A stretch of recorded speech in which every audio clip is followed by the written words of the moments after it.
राजस्थान के बहुत ही यशस्वी लोकप्रिय मुख्यमंत्री, मेरे वरिष्ठ मित्र, जिनके साथ मैंने युवा काल से पार्टी का काम किया, ऐसे श्री भजनलाल शर्मा जी। भारत सरकार में हमारे साथी मंत्री और वरिष्ठ साथी श्री गजेंद्र सिंह शेखावत जी, हमारे भारत सरकार में मंत्री और हमारे साथी भगीरथ चौधरी जी, उप मुख्यमंत्री बहन दिया कुमारी जी, हमारे उप मुख्यमंत्री प्रेमचंद बैरवा जी, हमारे स्वास्थ्य मंत्री गजेंद्र सिंह खिमसर जी, हमारे पार्टी के प्रदेश के जुझारू और कर्मशील अध्यक्ष और राज्यसभा में मेरे साथी मदन राठौर जी, शिक्षा मंत्री मदन दिलावर जी, हमारे मुख्य सचिव सुधांश पंत जी, सभी सांसदगण, विधायकगण, प्रबुद्ध नागरिकगण और हमारे मीडिया के साथी, प्रिंट मीडिया और इलेक्ट्रॉनिक मीडिया के मेरे साथी, देवी और सज्जनों, मेरा ये सौभाग्य है कि मुझे आज पुण्य श्लोक माता अहिल्याबाई होलकर जी के 300 वर्ष के जन्म जयंती पर राजस्थान की पवित्र वीर भूमि पर आने का सौभाग्य मिला है। मैं इसके लिए आप सबको बहुत बहुत धन्यवाद देता हूं कि आपने मुझे इस कार्यक्रम में शामिल किया है। हम जानते हैं कि पुण्य श्लोक माता अहिल्याबाई होलकर जी का 300 वर्ष की जन्म जयंती जब हम मना रहे हैं, तो जैसा कि भजनलाल जी ने बताया, हम उनको याद करते हैं एक समाज सुधारक के रूप में।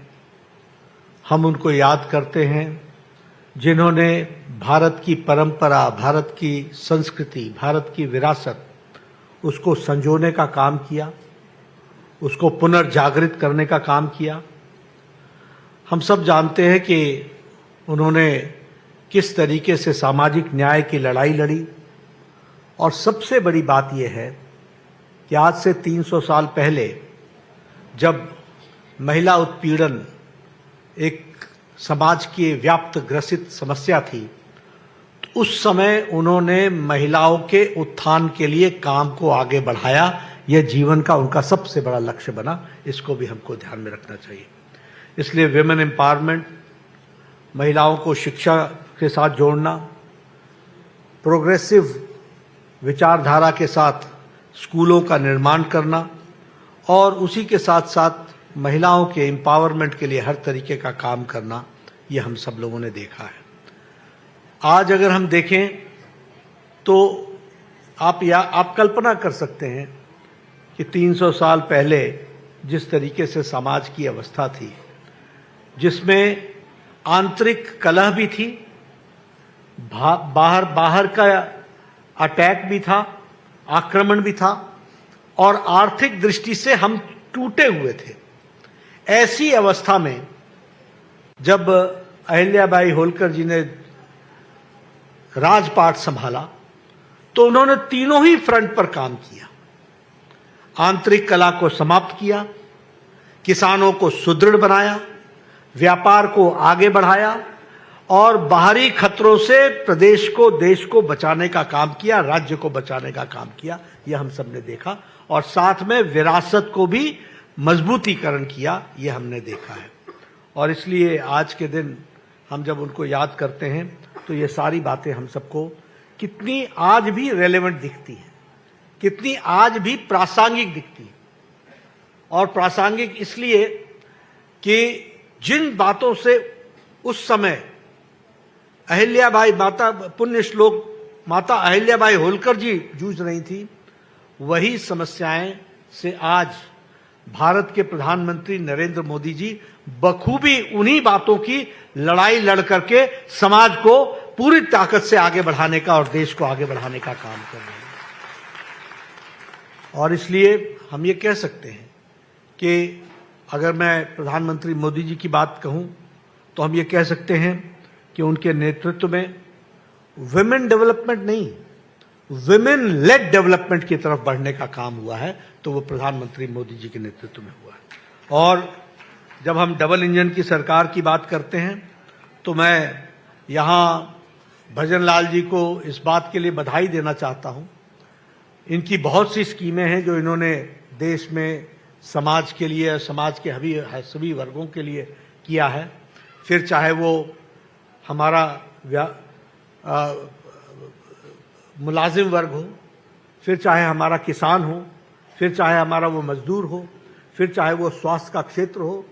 लेकिन आज अहिल्याबाई होलकर जी से जुड़े हुए महिलाओं के सशक्तिकरण के लिए सिर्फ महिलाओं के ही कार्यक्रमों को आज समर्पित किया है। इसके लिए भी मैं उनको बधाई देना चाहता हूं कि उन्होंने महिलाओं के स्पेसिफिक दृष्टि से और स्वास्थ्य की दृष्टि से, क्योंकि स्वास्थ्य मंत्री आया हुआ है, तो उन्होंने स्वास्थ्य मंत्री के लिए भी महिलाओं के साथ जुड़ा हुआ जो विषय रहा उसको आगे रखने का प्रयास किया है। इसके लिए मैं उनको बधाई देना चाहता हूं जिन्होंने इस कार्यक्रम की रचना की है।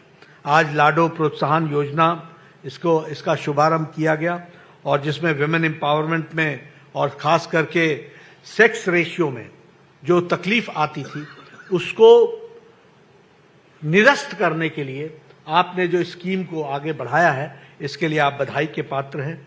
उसी तरीके से आपने अगर अहिल्याबाई होलकर जी के से आपने प्रेरणा ली और उस समय उन्होंने विमेन एजुकेशन को एम्पावरमेंट के लिए आगे बढ़ाया था, तो आपने भी स्कॉलरशिप स्कीम में, फिर चाहे वो शेड्यूल ट्राइब के प्री मैट्रिक स्कॉलरशिप हो, फिर चाहे वो सैनिटेशन वर्कर्स के प्री मैट्रिक स्कीम हो, और फिर चाहे वो बालिका दूरस्थ शिक्षा योजना हो, और उसमें हर एक में आपने डिस्टेंस लर्निंग को भी आपने सपोर्ट किया, लेकिन साथ साथ आपने उनको आर्थिक दृष्टि से भी मजबूती पहुंचाने का प्रयास किया है। इसके लिए मैं आपको विशेष बधाई देता हूं जो आपने इन स्कीमों को लागू करने का प्रयास किया है।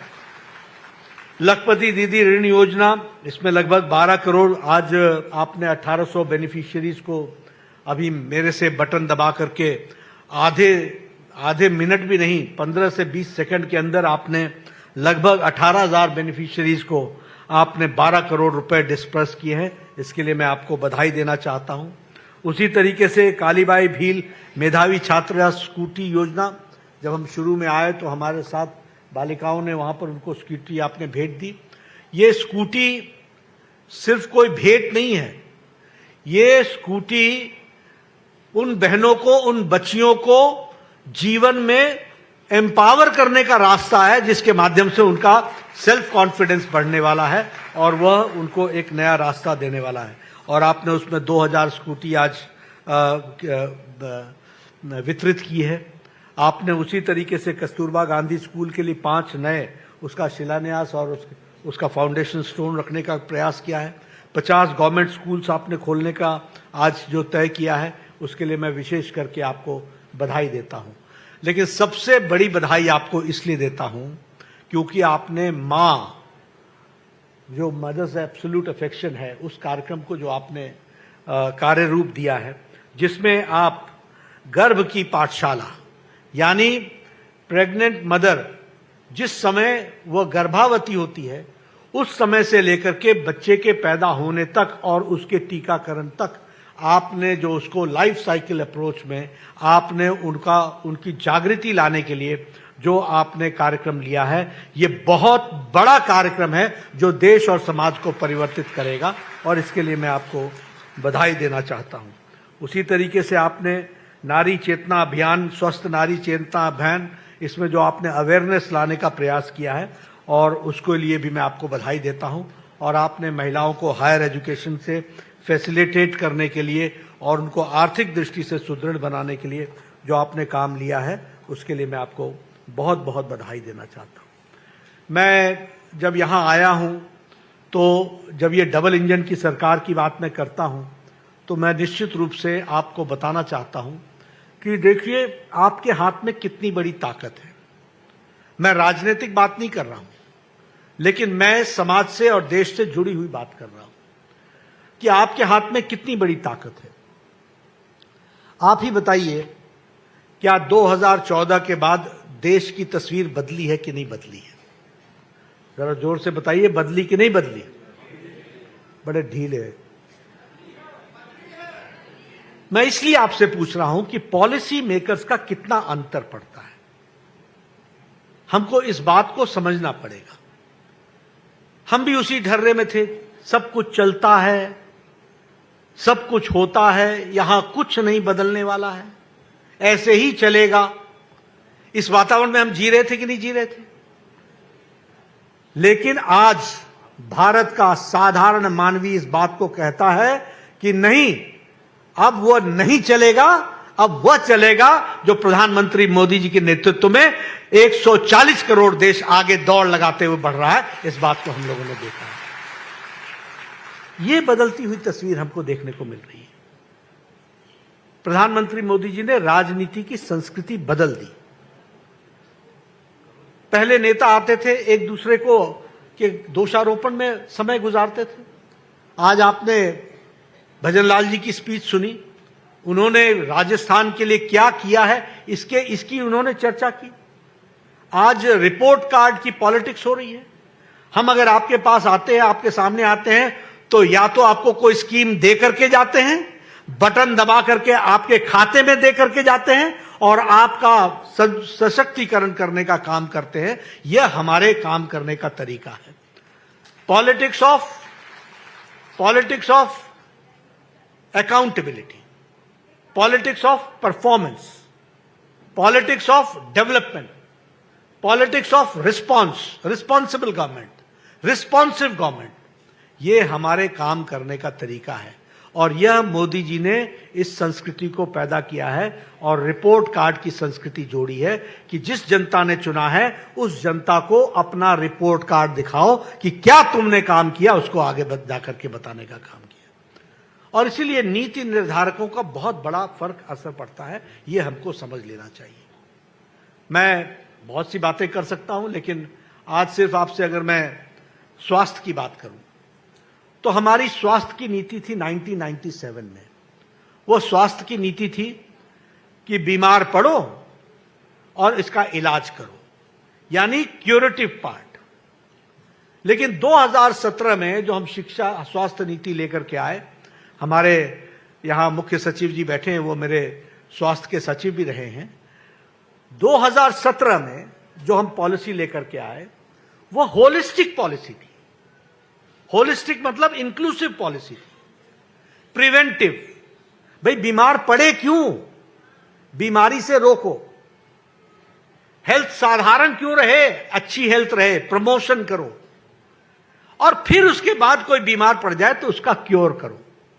और क्योर ही नहीं करो, अगर उसकी कोई तकलीफ है तो उसको रिहैबिलिटेट करो।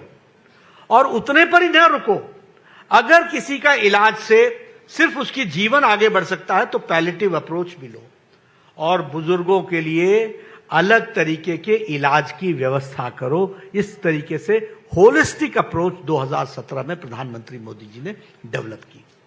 दूसरी बात जो नीति निर्धारकों को ध्यान में रखना चाहिए, नीति निर्धारक की दृष्टि से आपको ध्यान में रखना चाहिए कि हम लोगों ने कैसी पॉलिसी बनाई। ऐसी पॉलिसी बनाई जो एक्सेसिबल हो, यानी हम स्वास्थ्य सेवा संस्थान तक हम पहुंच सके, अफोर्डेबल हो, हम वो इलाज ले सके, कर सके, और वह इलाज कराने के साथ साथ उसका हर तरीके से संपूर्ण चिंता की जा सके, इस बात की व्यवस्था की जाए। ये हमारी पॉलिसी में जोड़ा गया। और इसीलिए आज मैं आपको बताना चाहता हूं कि इस दृष्टि से लगभग 1,77,000 आयुष्मान आरोग्य मंदिर बनाए गए, जो हर 2 पंचायत पर, 2.5 पंचायत पर एक आयुष्मान आरोग्य मंदिर बना है। और आपको जान करके आश्चर्य भी होगा लेकिन खुशी भी होगी कि हम लोगों ने हर व्यक्ति का 30 साल की उम्र में तय किया है, हर व्यक्ति का। महिला का सर्विक्स कैंसर का टेस्ट होगा, स्क्रीन होगा, उसका ब्रेस्ट कैंसर का स्क्रीन होगा, और महिला और पुरुष दोनों का ओरल कैंसर की स्क्रीनिंग होगी। और उसी तरीके से हर व्यक्ति का हाइपरटेंशन, डायबिटीज, इन दोनों का, डेंटल केयर, मेंटल केयर, इस सारी की सारी चीजों का स्क्रीनिंग होगा, ताकि हमको 30 साल की उम्र में पता चल जाए कि यह व्यक्ति आगे चल करके डायबिटीज के कारण इसको मधु रोग होगा और उसके चलते इसकी रेनल फेलियर भी हो सकता है, आंखें भी जा सकती हैं, किडनी भी डैमेज हो सकता है, इसकी उसको जानकारी मिल जाएगी। अगर वो हाइपरटेंसिव होगा तो उसकी हार्ट की समस्या बन सकती है, इसलिए उसका इलाज 30 साल की उम्र में शुरू कर देंगे तो वह आगे चल करके गंभीर बीमारी से बच सकेगा। और मैं आपके सामने बताना चाहता हूं कि ओरल कैंसर में अभी हम 29 करोड़ 35 लाख लोगों का स्क्रीनिंग कर चुके हैं, और जिसमें से 1 करोड़ 58 लाख लोग ओरल कैंसर के ग्रसित पाए गए, जिनका इलाज शुरू हो गया है।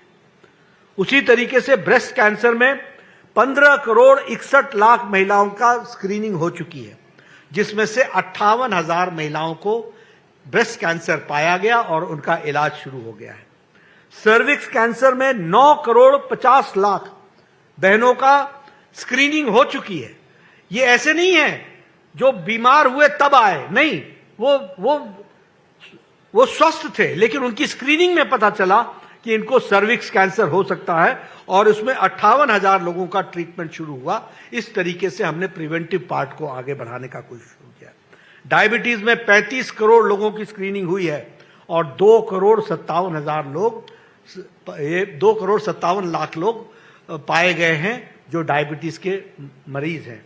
उसी तरीके से हाइपरटेंशन में 35 करोड़ लोगों की स्क्रीनिंग हो चुकी है, जिसमें 4 करोड़ 28 लाख लोग हाइपरटेंशन के मरीज बताए गए हैं। अब आप बताइए, ये 10 साल में बदलता भारत है कि नहीं?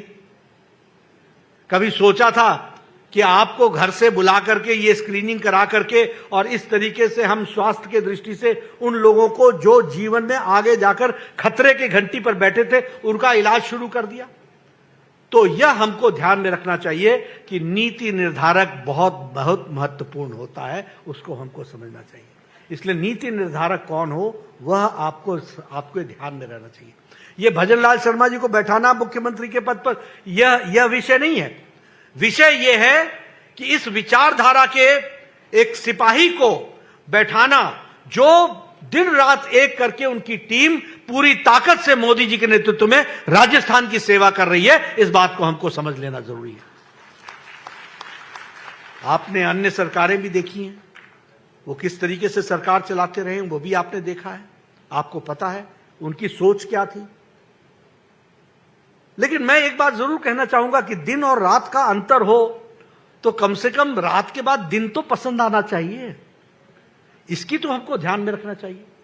और मैं कई बार बोलता हूं, उजाले का महत्व तभी समझ में आता है जब अंधकार की त्रासदी देखी हुई हो। और इसीलिए मैं आपसे निवेदन करूंगा कि अंधकार की त्रासदी आप देख के झेल के आए हैं और अब आप उजाले में हैं, और इसलिए उजाले को आप संभाल के रखें, यह मैं आपसे निवेदन करना चाहता हूं। हम लोगों ने प्रधानमंत्री आयुष्मान भारत इंफ्रास्ट्रक्चर मिशन में, पीएम अभीम में हम लोगों ने लगभग 64 करोड़ रुपए खर्च करने का तैयारी की है, और उसमें से लगभग 64,000 करोड़ और 3,000 करोड़ हम राजस्थान में खर्च कर रहे हैं। कल ही खिमसर साहब, कल ही हमारी बैठक हुई है ना, कल ही वीडियो कॉन्फ्रेंस में मैंने इनके साथ बैठक की है और मैंने कहा है कि भाई साहब आपके लिए 3,000 करोड़ रुपए राजस्थान के स्वास्थ्य के लिए दिया है हमने, उसको आप 1 साल के अंदर आप खर्च करिए और खर्च करने वाले बनिए। आगे ये डबल इंजन की सरकार है, ये डबल इंजन की सरकार हमको समझ में आनी चाहिए। हम मोदी जी का आशीर्वाद है जिसके कारण से आज आपको ये सब मिल रहा है। देखिए कैसे फर्क पड़ता है राजनीति का। मैं हर एक छोटी छोटी बात आपके सामने इसलिए रख रहा हूं। 1960 में 50 से 60 के बीच में all India institute of medical sciences Delhi में एक बना। 1960 से लेकर के 1998 तक सिर्फ एक all India institute of medical sciences था।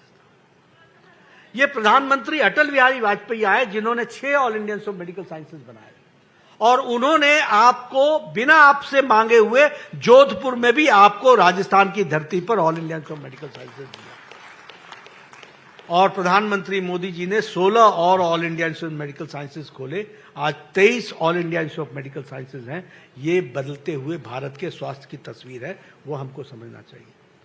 आपने नहीं मांगा हमसे, लेकिन डबल इंजन की सरकार का महत्व देखो। आपने नहीं मांगा, लेकिन पिछले 10 साल में मोदी जी ने आपको 23 नए मेडिकल कॉलेज दिए, 23 न्यू मेडिकल कॉलेज। आपकी पीजी की सीट देश भर में जो 51,000 थी, वो बढ़ करके 1,18,000 हो गई है। पोस्ट ग्रेजुएट की सीट जो 31,000 थी, वो 74,000 हो गई है। और फिर भी हम चैन से बैठ नहीं रहे हैं। हमने 5 साल के अंदर 75,000 नए पीजी सीट्स देनी है, नए यूजी और पीजी सीट्स देनी है, यानी हम मेडिकल कॉलेज को बनाने वाले हैं। आपने कभी सोचा था कि बाड़मेर में मेडिकल कॉलेज खुलेगा? कभी किसी नेता ने हिम्मत की थी मांग करने की? आपने कभी सोचा था कि भरतपुर में मेडिकल कॉलेज खुलेगा? आपने कभी सोचा था कि भीलवाड़ा में मेडिकल कॉलेज खुलेगा? आपने कभी सोचा था कि डूंगरपुर में मेडिकल कॉलेज खुलेगा? कभी किसी ने सोचा था कि सीकर में मेडिकल कॉलेज खुलेगा? वो हमारे एमपी साहब थे, वो आए थे, सुमेधानंद जी। उन्होंने कहा एक बिल्डिंग हमारे पास है, आप अगर मेडिकल कॉलेज खोल देंगे। मैंने कहा ये मोदी जी की सरकार है, एप्लीकेशन लेकर के आओ, और आपको पता होगा 15 दिन के अंदर हमने नया मेडिकल कॉलेज सीकर को दिया था। ये भी हमने कभी सोचा था कि बांसवाड़ा में मेडिकल कॉलेज खुलेगा, अलवर में मेडिकल कॉलेज खुलेगा, चित्तौड़गढ़ में मेडिकल कॉलेज खुलेगा, जैसलमेर में मेडिकल कॉलेज खुलेगा? आप बताइए, करौली में मेडिकल कॉलेज खुलेगा, श्री गंगानगर में मेडिकल कॉलेज खुलेगा, सिरोही में मेडिकल कॉलेज खुलेगा, बूंदी में मेडिकल कॉलेज खुलेगा, टोंक में, हनुमानगढ़ में। यहां कभी सोचा था कि मेडिकल कॉलेज खुलेगा? डिग्री कॉलेज खोलते खोलते तो उनकी सरकारों की सांस फूल जाती थी डिग्री कॉलेज खोलने में, और हमने मेडिकल कॉलेज की झड़ी लगा दी। 23 मेडिकल कॉलेज खोल करके दिए हैं, ये आपको ध्यान में रहना चाहिए। इसलिए आपको हमने एग्जिस्टिंग मेडिकल कॉलेज में 4 सुपर स्पेशलिटी ब्लॉक्स दिए, 200 करोड़ रुपए के, बीकानेर में, उदयपुर में, कोटा में, जयपुर में, और 200 करोड़ रुपए खर्च किए। और इतना ही नहीं, जो चल रहे मेडिकल कॉलेज हैं उसमें हमने अंडर ग्रेजुएट की 750 सीटें दी हैं, और पोस्ट ग्रेजुएट में 1,467 सीटें दी हैं। तो इस तरीके से हम लोगों ने कोशिश की है कि मेडिकल के एजुकेशन की दृष्टि से हमने एक प्रयास किया है। मैं यहां आपके साथ एक बात और कह देना चाहता हूं। प्रधानमंत्री मोदी जी लगातार तीसरी बार प्रधानमंत्री बने हैं। जब पहली बार बने थे तो उस समय मैं वर्ल्ड हेल्थ असेंबली के चेयरपर्सन भारत को मिला था, तो वो चेयर करने का मौका हमको मिला था। उस समय हम कहते थे यूनिवर्सल हेल्थ केयर, यानी हम हेल्थ की एश्योरेंस करेंगे, हम सबको एश्योर करेंगे हेल्थ देने का। और उस समय हमको लगता था पता नहीं हम कर पाएंगे कि नहीं कर पाएंगे। लेकिन आपको जानकर खुशी होगी कि मोदी जी के नेतृत्व में दुनिया का सबसे बड़ा health assurance scheme Ayushman Bharat 63 crore लोगों को, भारत की 40% आबादी को हर साल 5 लाख रुपए का गंभीर बीमारी से लड़ने के लिए हेल्थ कवर दिया जा रहा है आयुष्मान भारत के तहत। और इस बार हम लोगों ने प्रधानमंत्री व्यय वंदन योजना के तहत कोई भी व्यक्ति जिसकी उम्र 70 साल से ऊपर की हो जाएगी, तो जिंदगी जब तक वो अंतिम सांस नहीं लगेगा, किसी भी जाति का हो, किसी भी आर्थिक क्राइटेरिया का हो, गरीब हो, अमीर हो, सबको मोदी जी के तरफ से जब तक वो अंतिम सांस नहीं लेता 5 लाख रुपए का हेल्थ कवर उसको दिया जाएगा। यह कार्यक्रम हम लोगों ने लिया। यहां तो इंश्योरेंस कंपनी भी 60 साल के बाद इंश्योरेंस देना बंद कर देती है, और प्रधानमंत्री मोदी जी ने 70 साल से ऊपर के लोगों के लिए 5 लाख रुपए का हेल्थ कवर दिया है। इसलिए मित्रों, स्वास्थ्य के दृष्टि से, ये विमेन एम्पावरमेंट की दृष्टि से, हर चीज की, हर स्कीम को उठा करके आप देखेंगे उसमें महिलाओं ना 50% से ज्यादा हिस्सेदारी हुई है। और अब तो हमें खुशी है आपके साथ ये शेयर करते हुए, जब मैं अहिल्याबाई होलकर जी की जन्म शती 300 साल की जन्म शताब्दी हम मना रहे हैं, तो हमें खुशी है ये बोलते हुए कि अगली पार्लियामेंट जो 2029 में बनेगी उसमें 33% महिलाएं एमपी होंगी। इस तरीके का काम होने वाला है, इसको भी हमको समझना चाहिए। इसलिए आपका ज़्यादा समय न लेता हुआ मैं आपको फिर से बहुत बहुत शुभकामनाएं देता हूं। मुझे मालूम है कि महिलाओं को काफ़ी देर से आप आई हुई हैं और आज आपको आपके खातों में भजन लाल जी ने बड़े बटन दबा करके एक सेवा करने का काम किया है। आपका सशक्तिकरण होगा, इसके लिए आपको विशेष करके मैं बधाई देना चाहता हूं।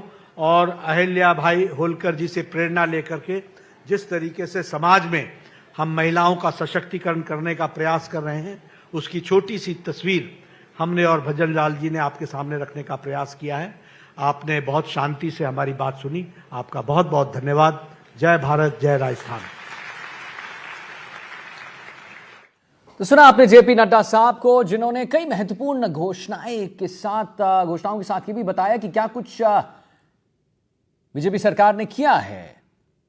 और जयपुर में जेपी नड्डा की हम आपको लगातार तस्वीर दिखा रहे हैं। राजस्थान इंटरनेशनल सेंटर में मुख्य कार्यक्रम हुआ, उसमें उन्होंने बहुत बड़ी बड़ी बातें की। उन्होंने बताया कि हेल्थ सेक्टर में कितना आगे बढ़ गया है भारत, और हेल्थ सेक्टर में अगर एक 30 वर्षीय आदमी या महिला को आगे कैंसर की बीमारी हो सकती है, इसके बारे में भी जानकारी प्राप्त हो जाए तो कितना अच्छा रहेगा। उन्होंने बताया कि ये जो है उन्होंने स्टार्ट करवा दिया है। हेल्थ सेक्टर में महत्वपूर्ण चीज़ें जो हैं वो उन्होंने करवाया, जिसकी वजह से हर चीज़, हर लोग को इसका लाभ मिले। तो अहिल्याबाई ने देश की विरासत को मजबूत किया है। जेपी नड्डा साहब कह रहे हैं 2014 के बाद देश की तस्वीर बदली है। ये नड्डा साहब को आपने सुना कहते हुए, पीएम के नेतृत्व में विकास पथ पर भारत है। पीएम ने महिला सशक्तिकरण में बड़ा काम किया है। हमने राजस्थान में 23 नए मेडिकल कॉलेज खोले। उन्होंने जैसे आप सुने भी होंगे, उन्होंने बताया कि भाई सीकर में, बाड़मेर में, डूंगरपुर में हर जगह मेडिकल कॉलेज खोले गए हैं, जिसकी कल्पना कुछ सालों पहले नहीं की जा सकती थी, ऐसा जेपी नड्डा साहब ने कहा है। स्वास्थ्य के क्षेत्र में बढ़ोतरी देखने को मिल रही है। तो बीजेपी के राष्ट्रीय अध्यक्ष जेपी नड्डा शामिल हुए इसमें, जिनको आपने सुना एनडीटीवी राजस्थान पर। अहिल्याबाई ने देश की विरासत को मजबूत किया है, ये नड्डा साहब ने कहा है। 2014 के बाद देश की तस्वीर बिल्कुल बदल गई है, ये नड्डा साहब को आपने सुना कहते हुए। पीएम के नेतृत्व में विकास पथ पर है भारत। पीएम ने महिला सशक्तिकरण में बड़ा काम किया है, ये नड्डा साहब को आपने सुना कहते हुए। 23 नए मेडिकल कॉलेजेस खोले गए हैं। 2014 के बाद देश की तस्वीर बिल्कुल बदली है। तो कई महत्वपूर्ण बात जो है, कई कुछ महत्वपूर्ण घोषणाएं जो हैं वो कहीं ना कहीं जेपी नड्डा साहब की तरफ से आपने सुना, जहां पर उन्होंने हेल्थ सेक्टर के बारे में बात किया और भी तमाम बात की। और भी उन्होंने बताया कि पहले की स्थिति और अब की स्थिति में कितना डिफरेंस है, क्या कुछ देखने को मिलता है, क्या कुछ तस्वीर एक बदली भी देखने को मिलती है। प्रधानमंत्री के नेतृत्व में विकास पथ है भारत, ये जेपी नड्डा साहब को आपने कहते हुए सुना है। जयपुर से हम आपको लाइव तस्वीर दिखा रहे हैं और एनडीटीवी राजस्थान पर आप देखिए कि कैसे अहिल्याबाई की जयंती पर खास कार्यक्रम का यहां पर आयोजन किया गया, जिसमें जेपी नड्डा साहब पहुंचे। 3 तस्वीरें आपको हम दिखा रहे हैं।